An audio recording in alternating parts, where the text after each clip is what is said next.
what sort of an impact could this have on the local markets today?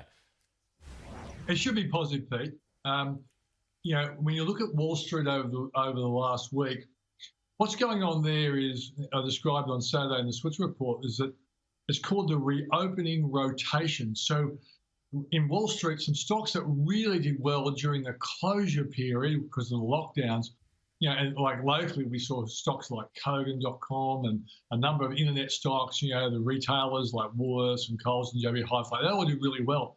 Now, what's happening, we're rotating out of those ones that have done really well into the stocks that will really do well as the vaccination starts opening up the economy again.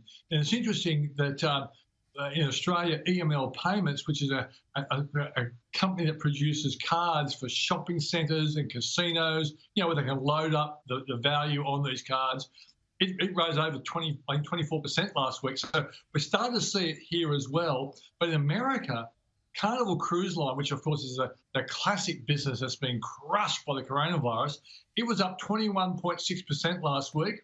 And American Airlines was up 9.5%. So you can see that the market is now shifting or rotating into the stocks that were beaten up because of the coronavirus. And that's going to be great for the economy generally because it says that we're moving more towards normalcy. Pete, there's been a 54% rise in the market since late March last year. So what are the fund managers saying about the outlook for stocks? Yeah, most of them are pretty positive. Chris Stott was interviewed in the AFR for today, and he was saying that he thinks it's one of the best times he's ever seen. Now, Chris is a pretty experienced fund manager, and he just says, if you add together the low interest rates and the drop of economic data we've been seeing, I must admit I did a speech on Friday to a group of business leaders, and most of them still thought that the Aussie economy was still, had some challenges or headwinds.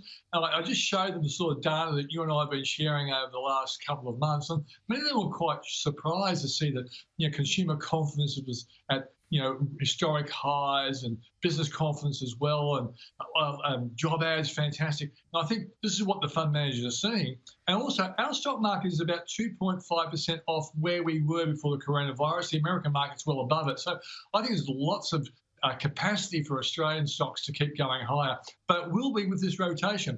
The ones that did really well last year might not do as well this year, and there's a new breed they're going to do much better across 2021. Who's reporting this week, Pete, that you've got an eye on?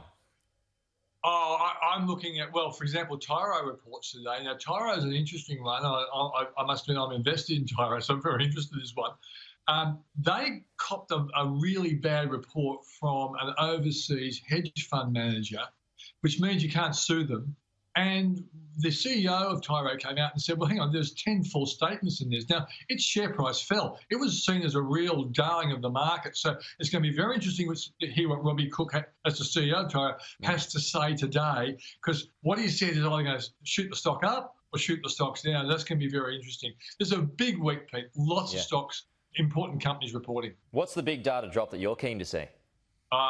Later this week, business investment for the December quarter. Because, it's great to see the consumers bounce back, but is business interpreting this as, this is now time to start investing? Because when the business community starts investing, that's when job creation becomes serious. That's when the multiplier effect for the economy really ramps up. So a good number, and they also give an outlook figure in this number as well. That'll be the important one. What is the outlook for the big businesses out there and the small businesses that are going to invest in the future? If it's strong, it's going to be great for the economy and great for the stock market. Good one.